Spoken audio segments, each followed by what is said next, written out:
By clicking the link in the stream's description. The professor wants to hear from you.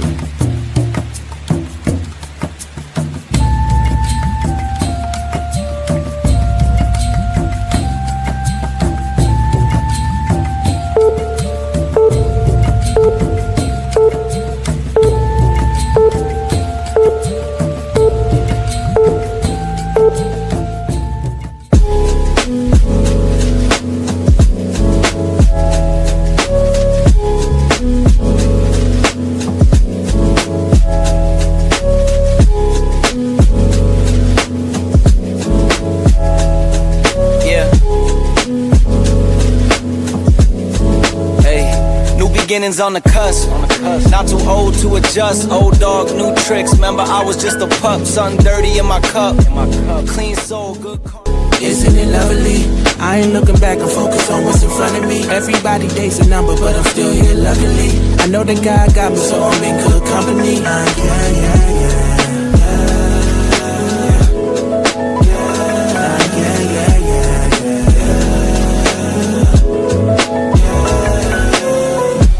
Isn't it lovely?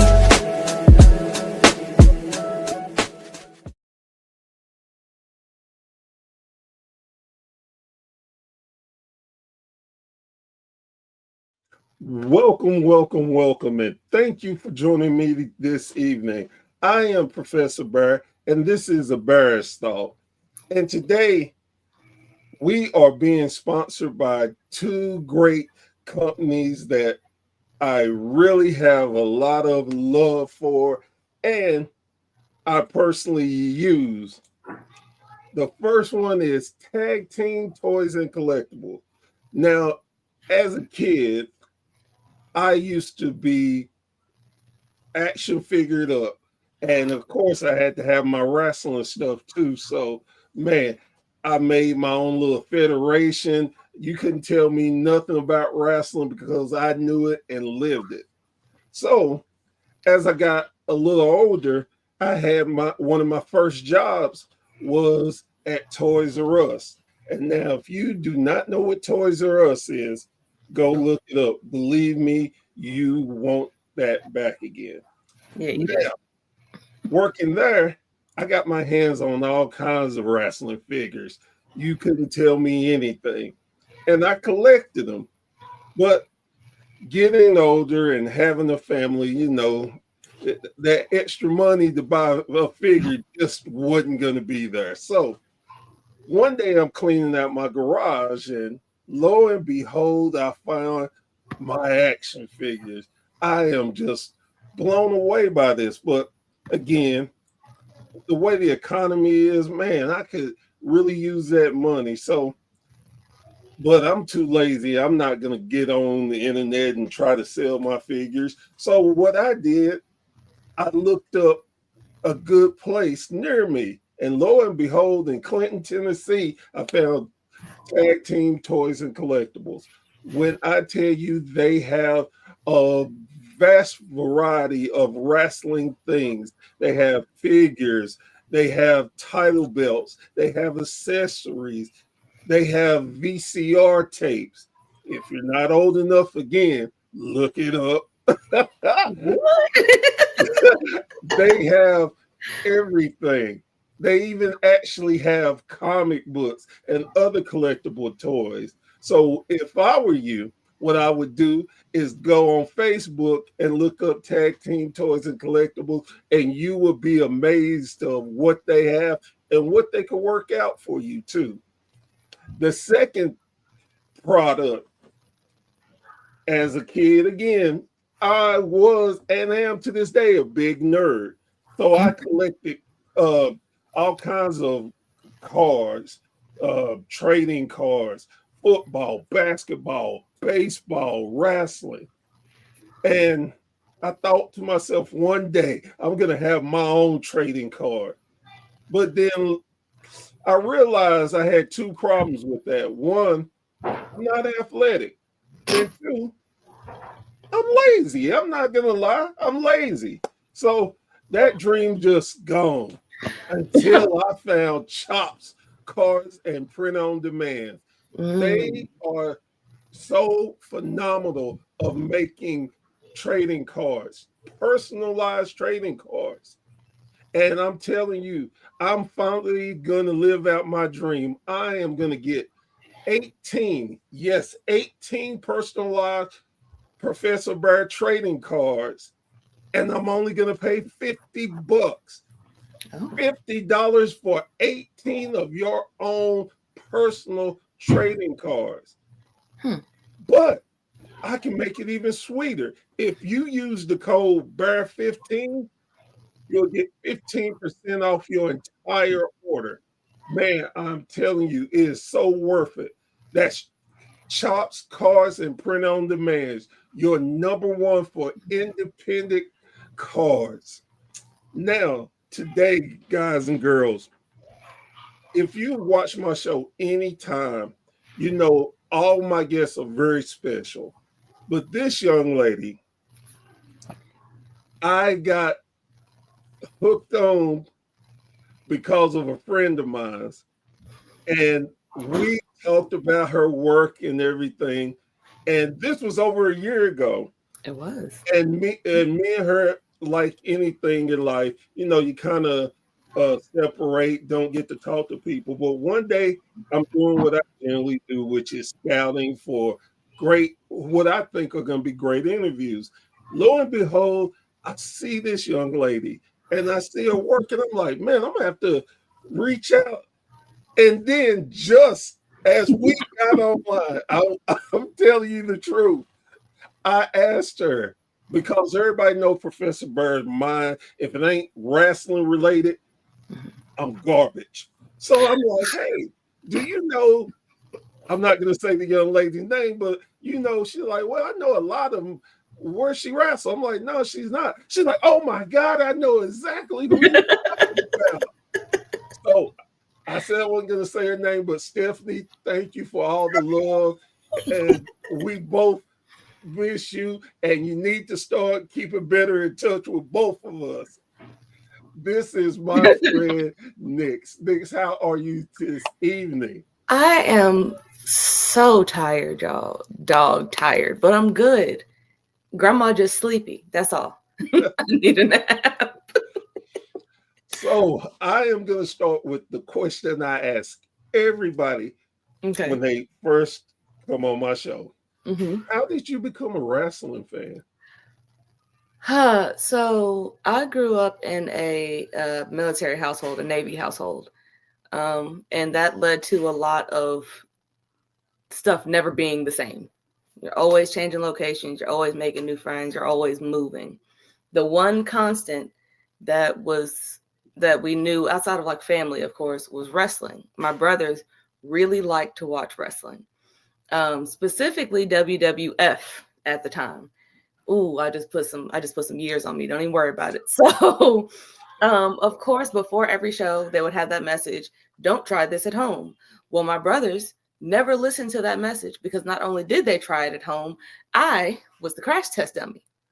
So, and to be honest, I probably shouldn't have loved it as much as I did, but I always looked forward to, you know, being put in the walls of Jericho and taking the last ride and getting a choke slam here and an F5 there. And it was a lot. So I kind of grew up with wrestling. I always knew wrestling was going to come on this day at this time. That was the one thing that like me and my siblings just really knew was going to stay the same. Got older, had kids, you know, life happened. Edge came back in 2020 from a career-ending injury. I was like, well, the man broke his neck. He got back into wrestling. What's stopping me from getting into it? I was a little, not later, but I didn't start when I was like 16, like a lot of people do. I started at 26, actually.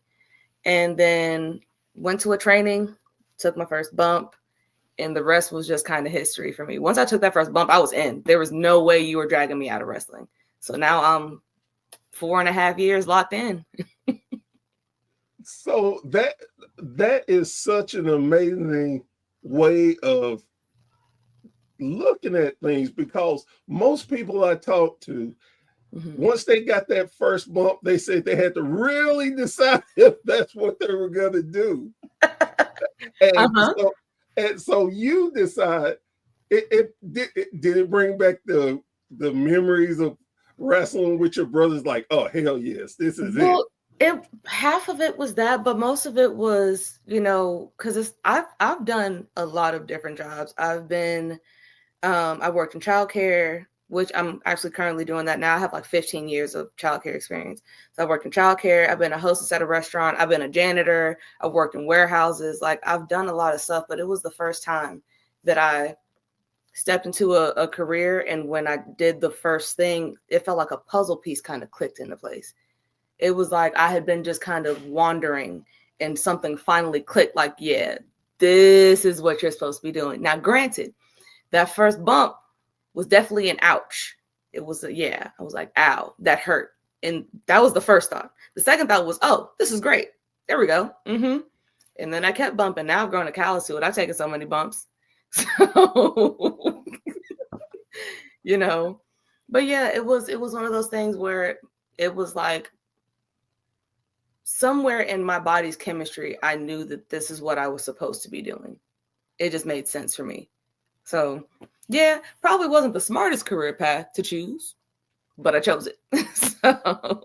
Well, I think I can say this for all your fans and myself, that it definitely was the smartest thing, or we wouldn't get to see your work. So it's fun. So where did you train at? So the very first place that I ever had a training, it was actually 3 hours. So let me backtrack. I looked for months for a school. It took me a really long time, and I contacted so many people. I left voicemails, sent text messages, emails, Facebook messages, just all kinds of stuff. And I would either not get a reply, or I would get a reply and it would be like, oh, we don't train new people. Which, okay, some people don't do that. But then I would get the message of, oh, well, we don't train women. And I'm like, but women's wrestling is money. So what are you talking about? Okay, whatever. But the first place that I finally got a message back that was willing to train me, it was North Delta Championship Wrestling. And they were having like a training before their show in Greenville, Mississippi. So that's like 3 hours from where I was at. But when I got that message, I called my brother, the one that used to beat me up the most. I was like, hey, I'm trying to become a wrestler. I found a place that'll train me, but it's like 3 hours away. Do you mind riding with me?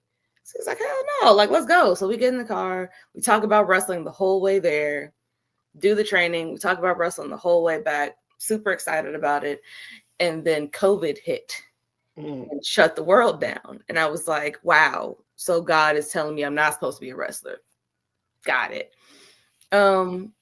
But something, the whole time we were kind of like sheltered in place and dealing with all the COVID stuff and the masks and stuff like that, something in the back of my head was like, nah, you probably need to just keep your foot in the door. Your foot is already in the door. Just keep it there. So when stuff started opening back up, I started reaching out to more places. But one of the guys that I met, Gio Savage, I don't know if you know who he is. If you don't, you definitely should. Gio is amazing. I reached out to him and I was like, hey, bro, do you know anywhere that will train a new female wrestler? So he was like, I know about a place, but they don't have any women there. But the guys are really great. It's a newer company in Arkansas. You should reach out to them. And it was All Pro Wrestling in Marianna, Arkansas. So I reached out to Ricky Kennedy. He's the owner of the company. I let him know my story. Like, hey, I just really want to wrestle. I don't care what I have to do. I don't care if you don't have any women. I've been fighting dudes my whole life anyways. I just want a shot. So he invites me out to a show. And it was actually my very first indie show. I had never been to an indie wrestling show a day in my life. Oh, wow. Most of what I knew was either like WWE or Impact, TNA, or like New Japan, but I'd never been to an indie show.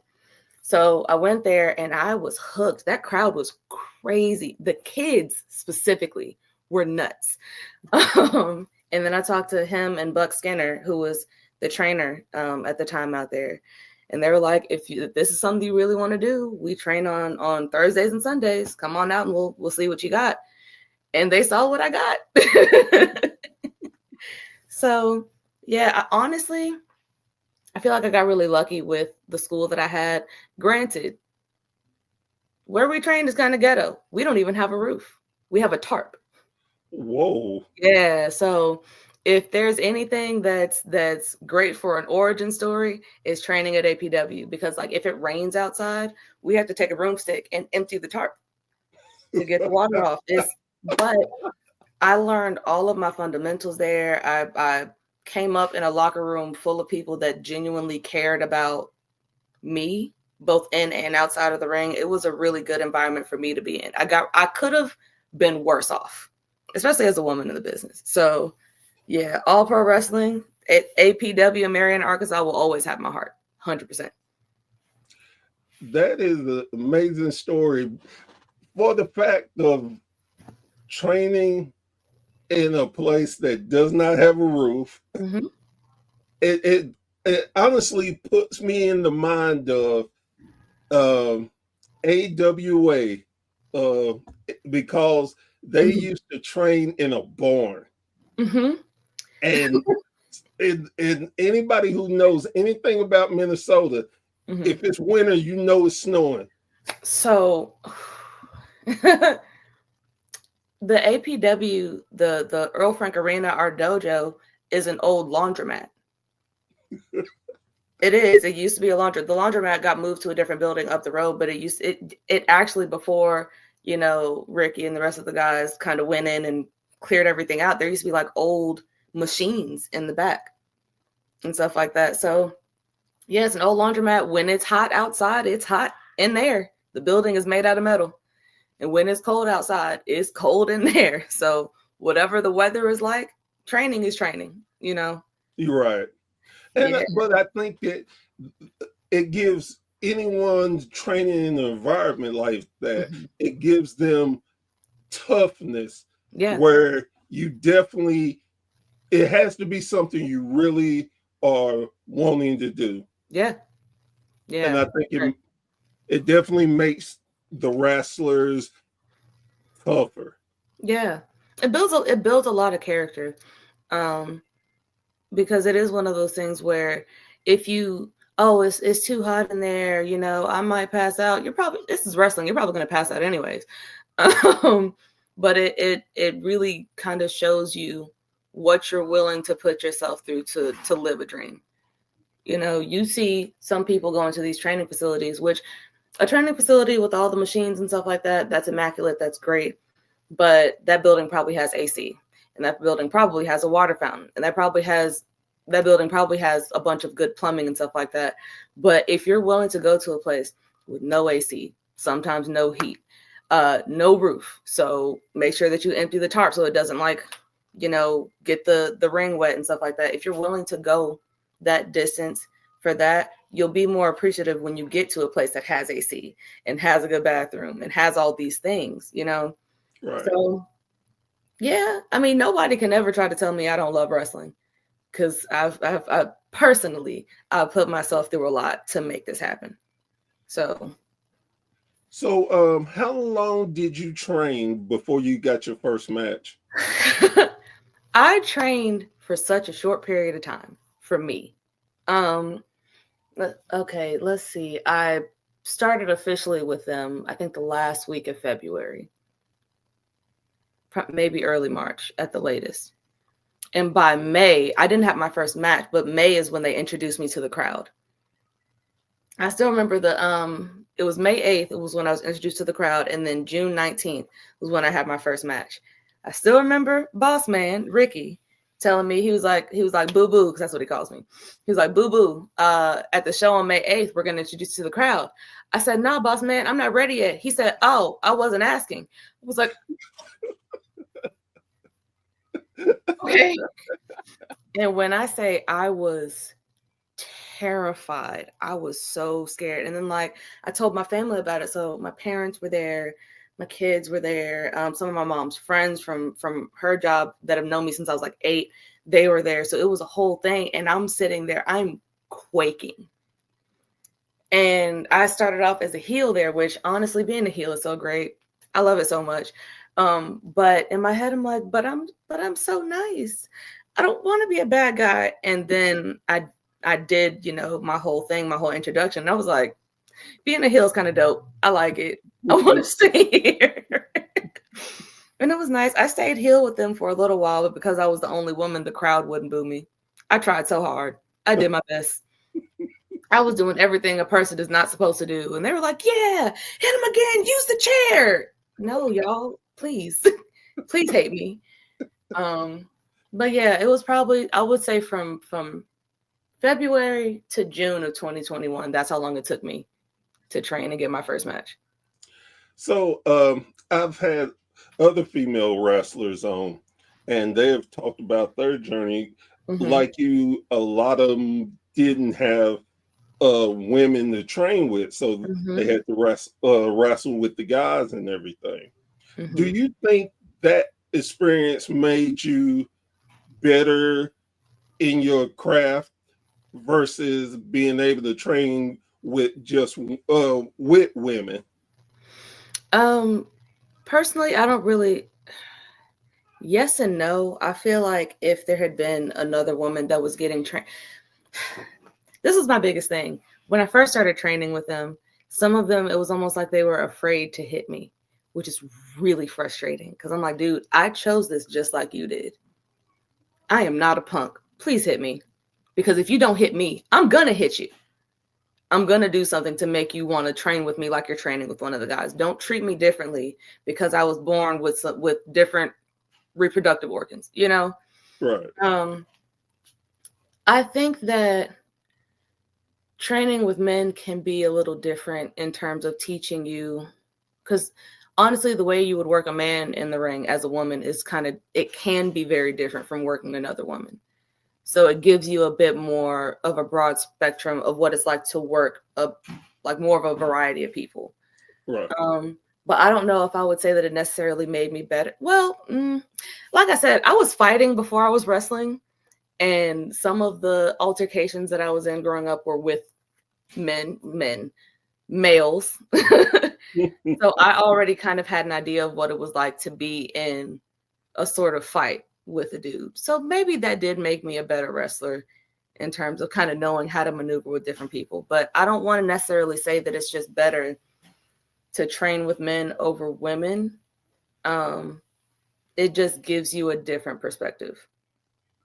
And I feel like it's the same for both sides. It's the same for men as well, being able to train with women, because it kind of gives them a different perspective as well. And I couldn't agree with you more, because just like going to wrestle in different territories, Mm-hmm. you have to learn a different style because the crowd. And this is just me being biased, but us Southern fans are ruthless. Yes. Oh my gosh. Oh, yeah. Y'all are. We do not give two damns about nobody. Not at all. That's a pure sign to me. No matter where you've learned to train, if you can come and be able to deal with the Southern crowd, Mm-hmm. you are golden everywhere else. You're gonna be all right. You know what? I'm glad that you said that. So let me tell you how Gio Savage almost got me killed. So he hates when I say that. Hear me out. The very first time I was ever in a ring with another woman, it was because my first 6 months was just the guys in the APW locker room. Right. But then I got booked in, God, what was because it was 2 companies down there. That's neither here nor there. It was in Kosciuszko, Mississippi. That much I remember. So get down there. It's me and Gio. It's a mixed tag match. So it's me and Gio versus this girl, Caitlin Black, and this guy, Precious. And Precious's character is very flamboyant. He actually came out in like a feather robe and a Santa Claus bustier. That's the vibe that Precious was on. So, but we kind of, it wasn't a rule, but there was kind of this general understanding that I was going to be in the ring with Caitlyn. Gio was going to be in the ring with Precious, because this is the South. They don't really enjoy seeing a woman in the ring against a man. Right. Well, that's not how this went. So at one point, because, you know, Precious and Caitlyn are the heels, they tag, and I don't get to tag Gio. I'm in the ring with Precious, and Precious is slinging me around the ring. And the crowd is pissed. They are livid. And I'm like, okay. They sound mad. That's kind of what the goal is for the heels. But this anger is kind of starting to get up there. So Precious ends up hitting Gio with the chair. Bow. And then I see the look in his eyes, and I'm like, he's about to hit me with a chair. So I just go ahead and prep myself for getting hit with a chair. Then he hits me. Pow! Now the crowd is so mad. And there was this guy sitting in the crowd the whole match, but he had a microphone. I didn't know him, but I assumed because he had a microphone, he was a part of the show. Right. So match is over with, of course. They're standing tall as the heels or whatever. Me and Gio just got the crap kicked out of us. The crowd starts chanting, "Get the ref, get the ref," because they're mad at the ref for not stopping this grown man from hitting a woman with a chair. Right. The dude with the mic goes, "Y'all want me to get the ref?" So he gets up, he slides in the ring, and he takes off his belt and starts chasing the ref. Now I'm confused because I don't know what's happening. I look at Gio. Gio's also confused. I said, oh, we're in trouble. Okay. So then the guy and the ref kind of like roll out. They're running off. I'm still confused. And then the crowd starts folding up their chairs and tossing them into the ring. I said, oh, I'm not about to die in Kosciuszko, Mississippi. So I roll out of the ring. I'm selling to the back, and there are kids following me. At the time, my hair was still red. They were like, Red, what happened? We were rooting for you. And I'm thinking, where is your mother? Why are you following me? I drove home 3.5 hours in my gear that night. I did not change at all. And I didn't stop for gas. I made sure I was far away from Kosciuszko before I stopped for gas in my wrestling gear. Mm-hmm. So the thing that immediately came to my mind when you said they start throwing chairs is Mick Foley and Terry Funk. That was the vibe. Mm-hmm. Oh my God. And I wish I could say I couldn't imagine that, but I can. Because it's the South. Because it's the South. It is. We are, again, and I always say we because I'm a Southern guy. I love Southern wrestling. I love when if you can make me have an attitude and make me want to put hands on you, you did your job. You're doing a great job. Yeah. Yeah. And be real, as a heel, I got death threats before. So I was like, oh, I did something right. Mm-hmm. Yeah. Yeah, we are a different breed, just so different. But it makes you feel like a superhuman as a wrestler. When you can get yourself over in the South, it just makes you feel like you could do anything. Because Southern crowds are so intense. And you don't really notice that difference until you go somewhere. Not to say the other crowds aren't intense, but there's a different kind of intensity with Southern crowds. You don't believe is, I truly believe is even though we know it's not real, we know it's choreographed, we know that little part in our brain tells us, damn that, get them. That's actually the best way to put it. Especially if it's like, oh, you just did that to somebody we like. Yeah. No, look, you can punk them, but you ain't punking us. You can't Yeah. stop all of us. I'm so dead. You can't take all of us. You only got two hands.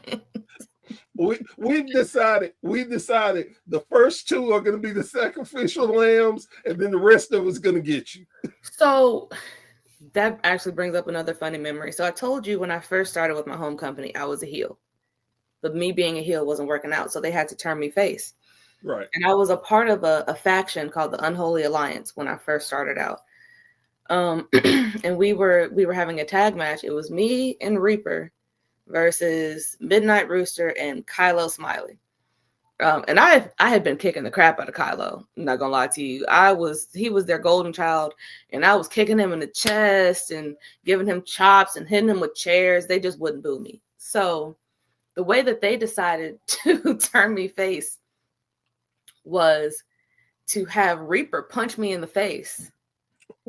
And then Rooster picked me up and sidewalk slammed me. Boom. Well, my mom's side of the family was visiting from Houston at the time for that show. So there's a whole side of the crowd that's just my people. Cousins and all. The kids were looking at the adults like, so are we jumping him? Or like, what are we doing? My nephew was like, why are we not doing nothing? I'm just letting him do it. So it's funny because that mindset of you can't take all of us, I was like, that y'all gonna have to be walked to y'all's car. There's a whole group of people that's ready to rock y'all right now. Yeah, that was great. That was a great night. So you didn't smarten your family up. So no, I didn't. I did not give them the warning. Because I wanted the reactions to be genuine. Right. You know, I'm never gonna tell my family like this is how it's gonna end or I'm gonna win a championship here. I'm not gonna tell you. I want you to see it happen, and I want the reactions to be in real time. But that reaction was hilarious. It's probably one of my favorite reactions I've ever gotten from my wrestling because my little cousins were ready for war. Do you hear me? Oh. that just again, that is so great. The know that your family is so down, they ready to tear everything up. Mm-hmm. They were gonna tear that building up. Mm-hmm. Oh, so what was your first championship win like? You know what's funny? This is the first championship that I've ever won. Oh wow! That's the Alpha Wrestling Association. I'm actually the inaugural holder of this belt. I'm actually the only holder of this belt because they stopped running shows. Oh wow! And I don't know if it's just a hiatus or if they're gonna come back. But until they come back, Shawty is mine. She's never going anywhere. I'm a forever champ as far as I'm concerned because she is entirely too pretty, and I'm gonna keep her. That first win, I cried. I'm not gonna lie. It was one of those things where it was like, man, all this when people get into wrestling, if anybody says they never want to be a champion, they're lying. Because it's almost like a reward for all the hard work that you put into being a worker. And then it's a stamp of approval from a company that wants you to represent them because they saw the potential and the hard work and everything that you put forth. They recognize it and they want to show you that they recognize it by having you represent them. That's how I take it. So when I had the match and stuff like that, and the whole like 1, 2, 3, and I held the belt for the first time, I was like, man, this is what it feels like. I want more of these. So it felt really good that a company was recognizing all the work that I put forth. And then it's like I won this one, and then more people started giving me belts, and I was like, oh, hey. Thank you. So, yeah, it's been great. I think I've won like 5. It's either 5 or 6 championships so far. and I want more. So the big question after that, how do your kids look at mom? It's hard on them sometimes when I have to like go to a show they can't come to and stuff like that, but they think that it's really cool that mommy is a wrestler. I remember I used to work at one of the daycares that they attended. One of my coworkers, who was my oldest son's teacher, he was like, "Hey, you're a wrestler, right?" And I was like, "Yeah, how'd you know that?" He was like, your son told me that you were a wrestler and that he really wanted an action figure of mommy." And I was like, "Oh," because I wasn't anywhere near that. So that means that my son thought enough about me and thought enough about my wrestling to be like, man, speaking of, come here, baby. He loved me wrestling enough to want like memorabilia of me wrestling. Come here, baby. Right. Come say hi really quick. Come say hi real quick. And then you got to go back. Look at all that hair. Hello. Hello, how are you? Good. That's great. It's good. Okay, mommy has to finish her interview, okay? Okay. I love you. Close my door. Don't stick things to my wall. Close my door. Hi, Mom. Hi, my baby. I was just training you the reason why you hurt stuff. You're training? I love that for you, son. Can you go train out there and close my door, please? What are you training for? I'm training like this. I'm so terrified to know what he's training for. Oh, my Lord. What is that?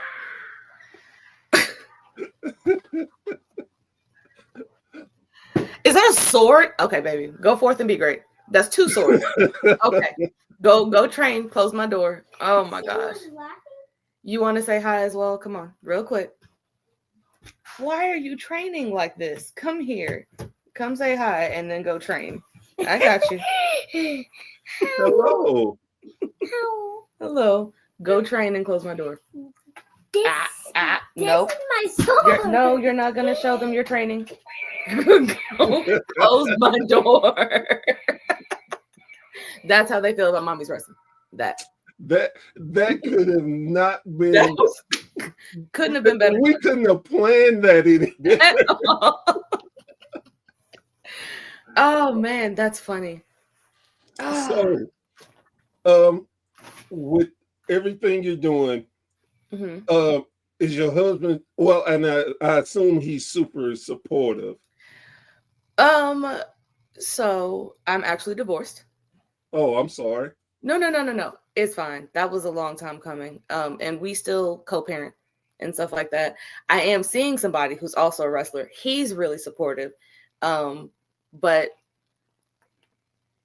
wrestling kind of put an added strain on my previous relationship. And it ended up causing pretty much it was the feather that caused the tower to crumble, pretty much. So not to say that he wasn't supportive, but he wasn't as supportive as I would have liked. Right. Now I'm with somebody who's also in the business and also a parent, so kind of gets me on both of those levels. Yeah. Definitely understand what you're going through and you're in the same business, so that's a very good thing. Yeah. Took a lot of character development, I will say that. Yeah. So the first time I saw you, it was in Memphis Championship Wrestling, I believe. And right off the bat, I thought to myself, she's got something.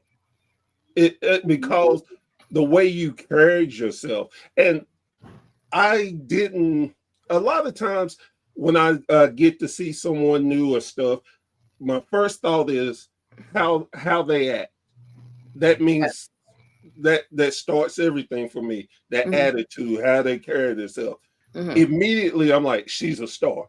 She carries herself like a star. She's a baddie. You can't tell her it. Because she knows what's up. So immediately I was drawn to you for that. Then after finding out we had a friend in common, of course that immediately made me keep my eye on you. Right. It's like, man, it's always cool to have friends that you have in the business and know. When you wrestled at Memphis, how did you feel being in the territory of Jerry the King Lawler and Bill Dundee? A lot of people just really don't understand how Memphis is one of the meccas of wrestling. Yeah, it is. To be honest, you don't really think about it until you think about it, if that makes sense. In my head, I was like, honestly, I really just wanted to wrestle closer to home. Not to say that getting on the road is a lot, but it's a lot. So when you can get somewhere that's close, that's cool. But it was one of those things where it's like, okay, yeah, I finally get to wrestle at home. And you're like, oh, wait, wrestling at home is in Memphis. Memphis is like, it's history. It's wrestling history. And then you're meeting the people that were a part of that history. So it's really cool. It's really humbling to be in the presence of people that laid the groundwork for wrestling in that area, and then it gives you a chance to sometimes pick people's brains in a way that you might not be able to in other areas and other territories and stuff like that. So it's a good opportunity to kind of like pick into the minds of other wrestlers that have known this business, some of them longer than I've been alive, Right. So I got really lucky in that aspect because I was able to meet some pretty cool people along that journey. Now I haven't been at Memphis Wrestling for a while, but during the time that I was there, I met some pretty dope people. Like I actually met Chris Masters once doing another show, but he came to a Memphis taping and stuff like that. It happened to be the Memphis taping where I dropped the belt to Mackenzie Morgan. And I remember him pulling me to the side and he was like, yo, you had match of the night. Like you really made that match work. And in my head, I'm thinking, dude, I used to watch you on TV and you just told me I had match of the night. So he's having this conversation. I'm just sitting there kind of like nodding and going along. But in my head, I'm freaking out. Little me is spazzing out because you couldn't have told 9-year-old me that Chris Masters is going to be telling you you had match of the night. You're not going to be able to tell 9-year-old me that Teddy Long really liked the way you look. So I'm going to call Jazz so that you can talk to her on the phone really quick. Spazzing out. It's being in Memphis it's a good kind of focal point to meet all these people. Baby, we had this talk. Mommy's not done. Go play. I'll be out in a little bit, okay? Nope. Go play. Take your plushies. I love you with all my heart. Go forth and be great. Are you meowing at me? Okay. Why are you meowing at me?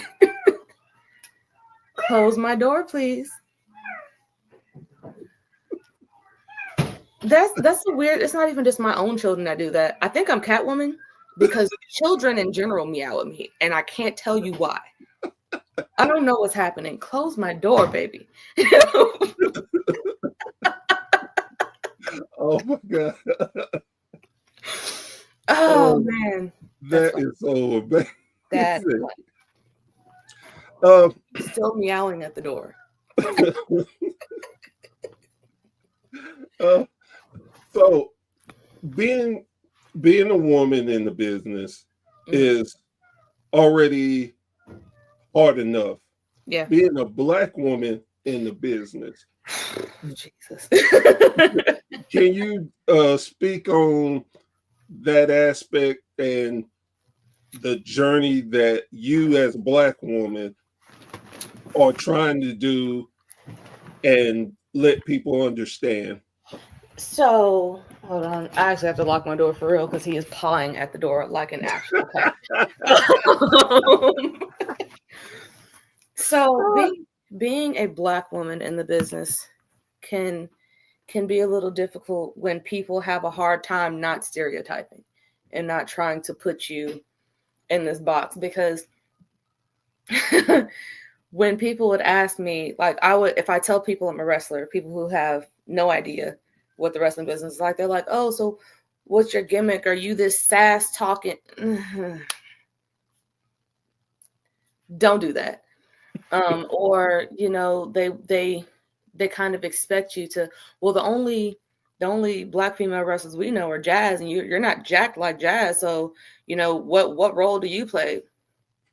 Well, yeah, Jazz was jacked. I mean, I would like to be like her when I grow up, whatever. But it was either they either wanted me to be really, really ghetto, which is super offensive, or the only way it would make sense for me to be in wrestling is to be super jacked like Jazz or Jacqueline or somebody. And I'm like, Black women have the same amount of versatility as literally everybody else. So we can really be anything that we want to be. And that idea of, well, I bet in your promos you do all of this, and that they expected me to be like real rah and real aggressive and all that, because that's how Black women are interpreted a lot of the time. Right. No. I mean, yeah, I'm a trash talk. That's just anybody. Exactly. But I'm not. I don't like being viewed as aggressive, and I don't like. And then on the other side of that, it's the being objectified is a little irritating sometimes.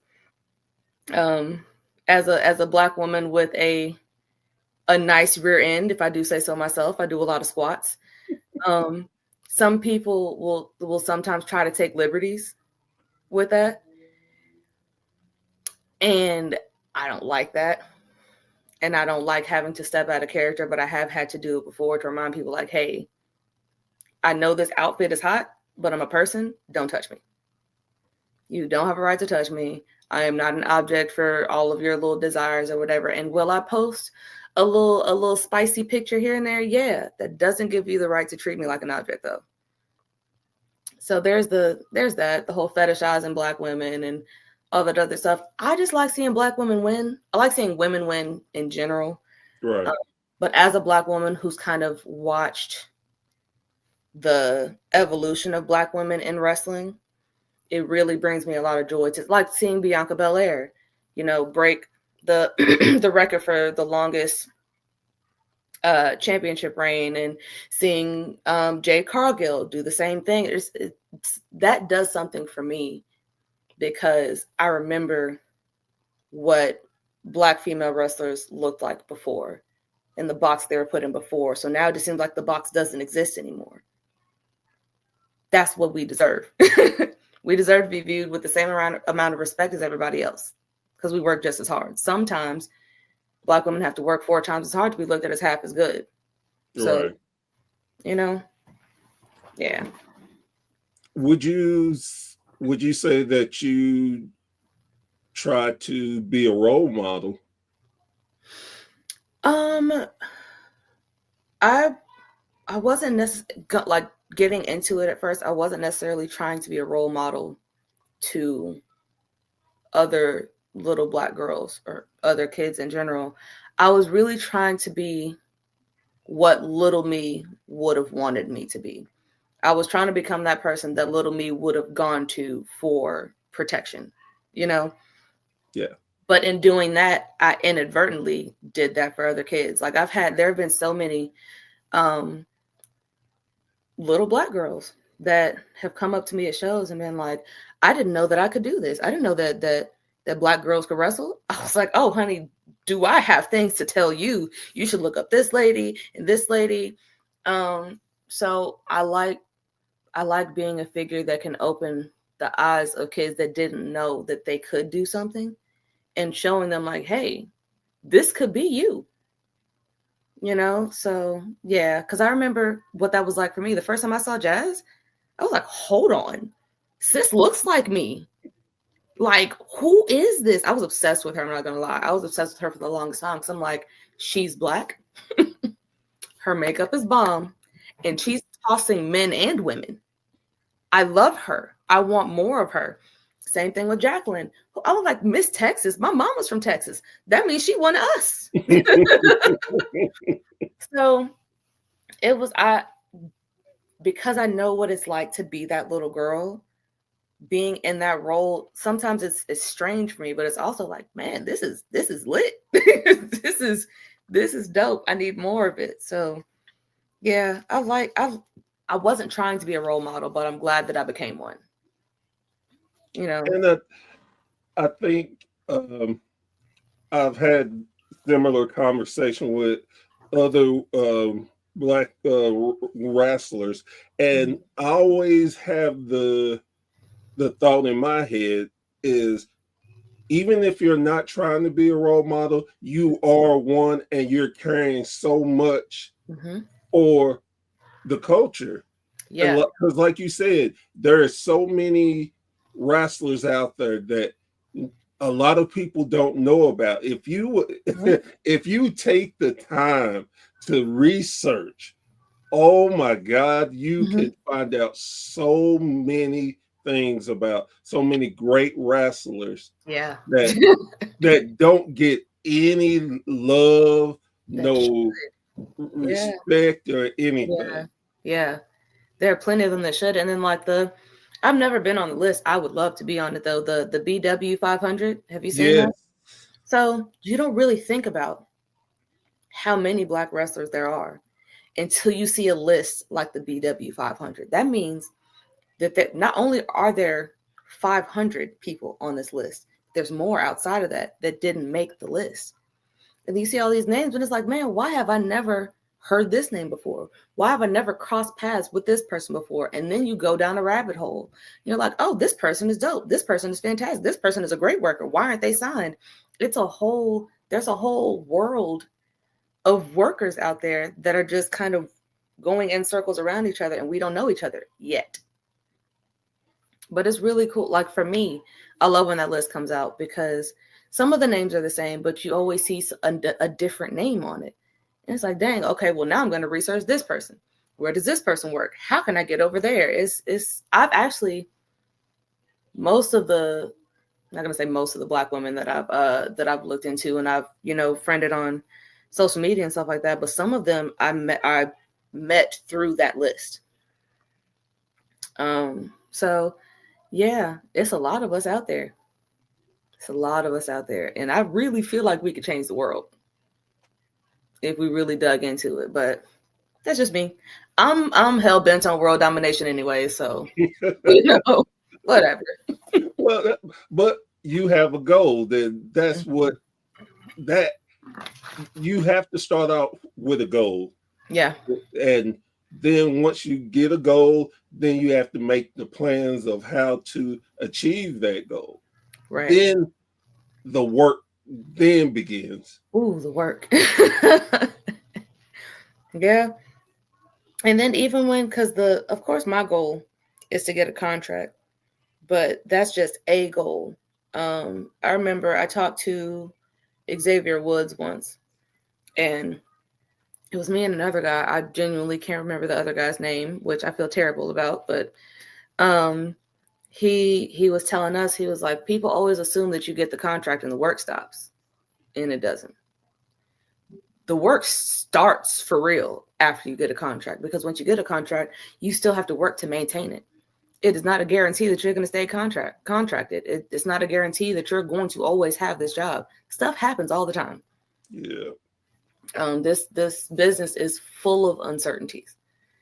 So he was like, you don't get a contract and then stop eating healthy and stop going to the gym and stop training. No, you do more of all of those things. If you want to keep those checks coming in, if you want to keep working on a larger scale, if you want the world to know your name, you can't stop once you hit the goal. You have to hit the goal and then create a new one. So that's a mentality that I've tried to keep in my head, because it's not really something you really think about until somebody who's at the level that you want to be at tells you that. So yeah, I was like, okay, I'm gonna work to get this contract, and then once I get it, I'm gonna amp it up some more, I guess. So how many states have you wrestled in so far? Tennessee, well, started in Arkansas technically. So Arkansas, Tennessee, Alabama, Florida, Mississippi, Illinois, Missouri, Ohio. I think that's all. I'm working on getting to Georgia, but I haven't been there yet. And then I have to oh wait, no, Louisiana. Knew I was missing one. Mhm. I want more. That's definitely not enough, but that's where I've been so far. Or would it be a goal to go overseas and wrestle? Yeah, absolutely. I actually need to get my I have to get a new passport, especially with the name change and everything. I have to get a new passport. There's a company in Canada that has been trying to get me up there for years, but I haven't been able to get my passport because life has been lifing. But as soon as I get this passport, Canada is going to be the first place I go for sure, because that was the pinky swear that I made, and pinky swears are serious. But I definitely want to go to Japan for sure. I want to go to Japan real bad. I actually would like to wrestle in Mexico too, if I'm being honest. I'm not a lucha style wrestler. That is a level of athleticism that I have yet to reach. But I would like to wrestle somebody that wrestles lucha style. That seems like that would just be a lot of fun for me. So, especially if I'm working heel. Oh, that'll be great. That'll be I'm gonna take all kinds of arm drags and stuff. It's gonna be fantastic. So, right now, if you had the power to wrestle any person, alive or dead, who would that person be and why? Mickie James, without question, ain't no pause necessary. I love Mickie James with every fiber of my being. I've been a fan of her since she was a psycho stalker of Trish Stratus.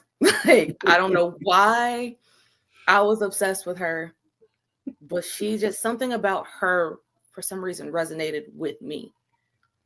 Not the psycho part, not the stalker part. That's not me. But something about her energy and the way that she wrestles and the way that she kind of gives herself to whatever character she's playing. I was like, I love this chick. Like, she's fantastic. Her work with WWE was great. Her work with TNA was great. And then a few years ago, she had it's the only masterclass she's ever done, but I did it. So I spent like 4 days with Mickie James. And I don't care who says don't meet your heroes. Shut up, because I met mine and she's fantastic. Super down to earth. She gave me mom advice and just all kinds of stuff. So if I ever got the chance to wrestle anybody, I really wanted to be her. It would tie a pretty little bow on little me's dreams for sure. So yeah. Every time, it without failure, anytime I hear the name Mickie James, I think of only one spot. And it's the WrestleMania spot with her and Trish. Mm-hmm. And as wrong as it was, it was the best thing. I will argue with anybody that tipped their feud over the top. It did. I thought to myself, that is masterful work.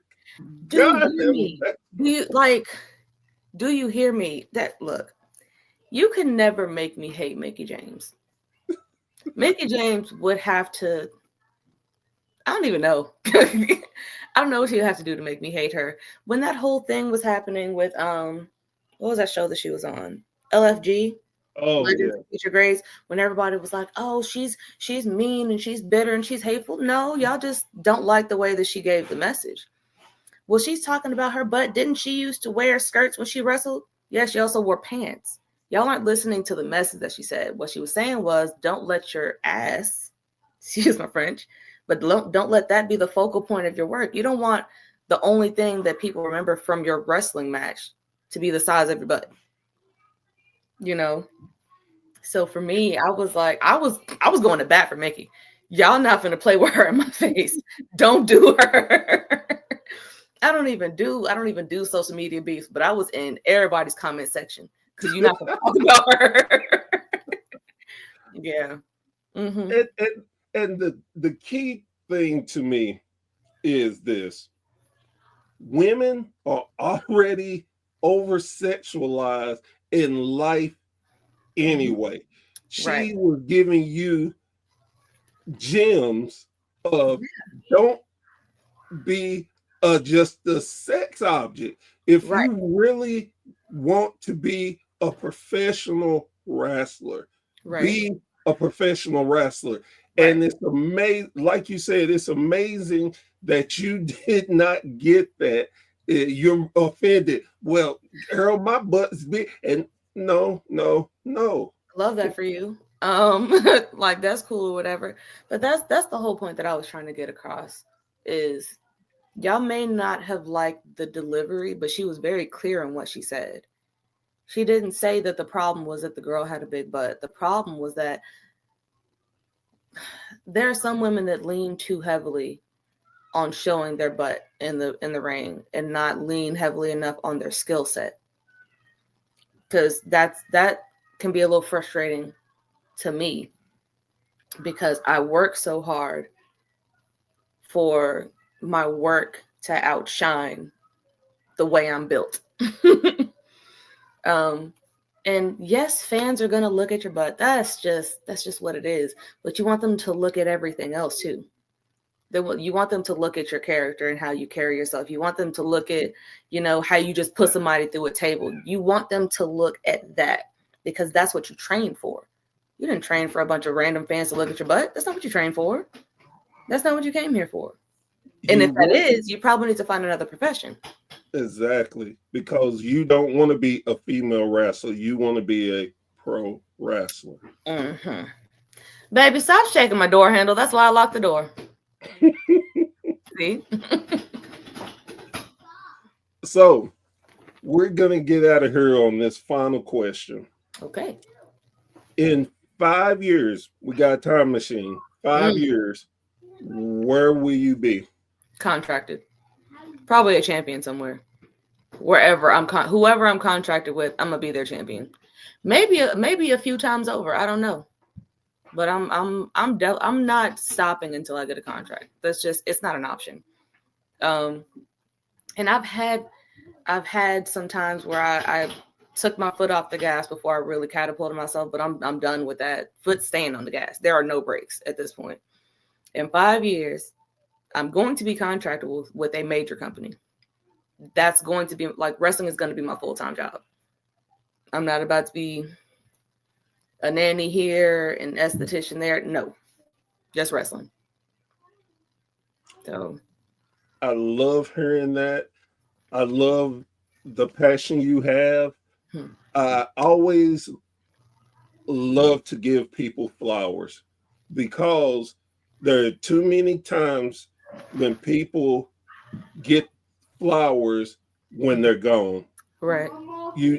You don't get to hear how much you mean to the wrestling world, and you may get to hear it times from your fans, but myself, I like to just give flowers, and I think you deserve it.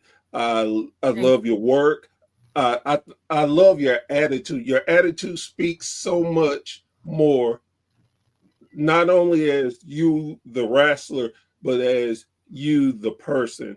You seem, and you in this small conversation, you seem so genuine and driven that I hope that every goal that you have, you'll reach them and your family don't beat the hell out of some wrestler.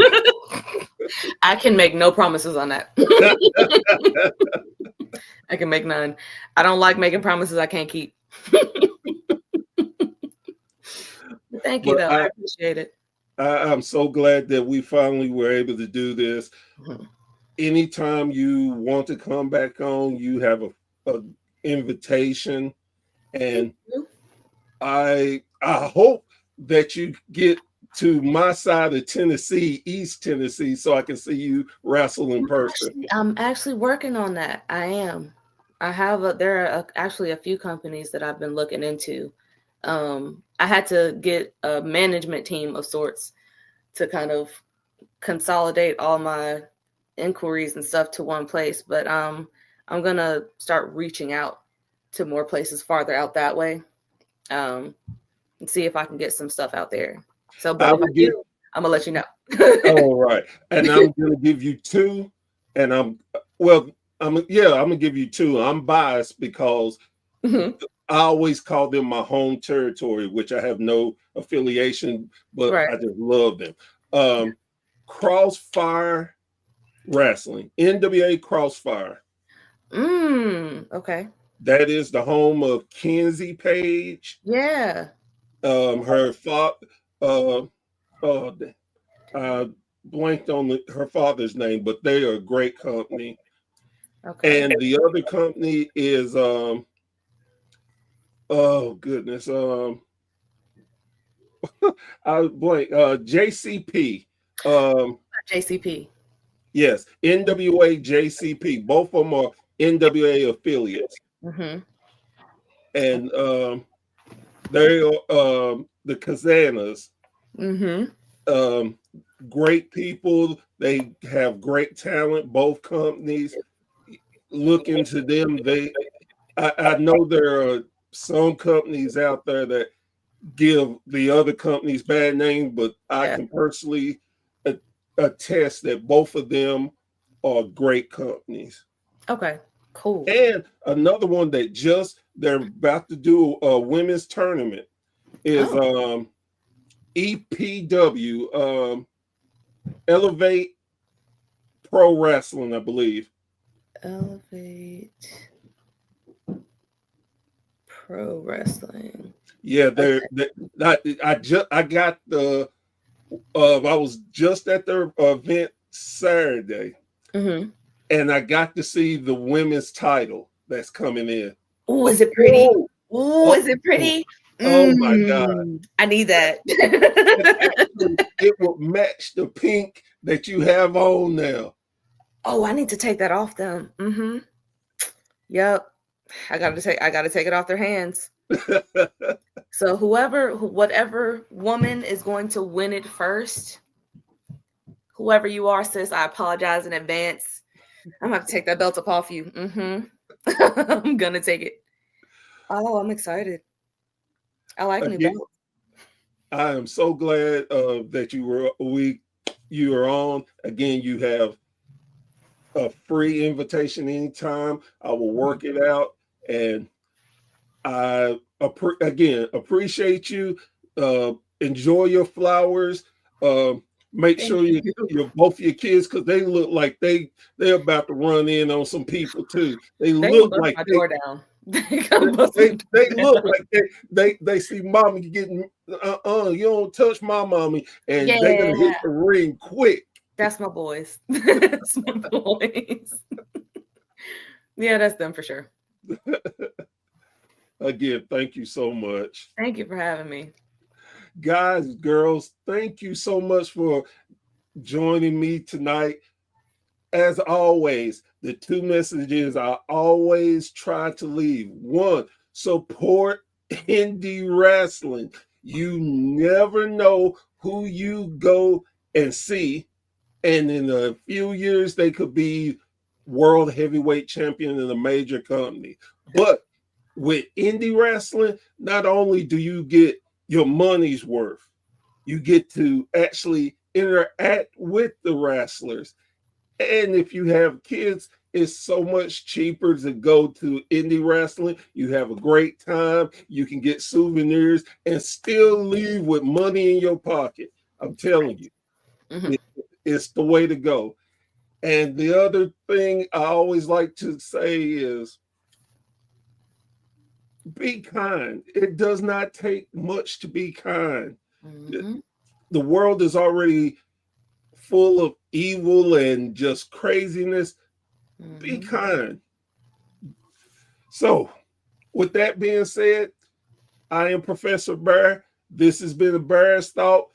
2 paws up, and we'll be back around the campfire very soon. Y'all have a great, great evening. Bye, y'all.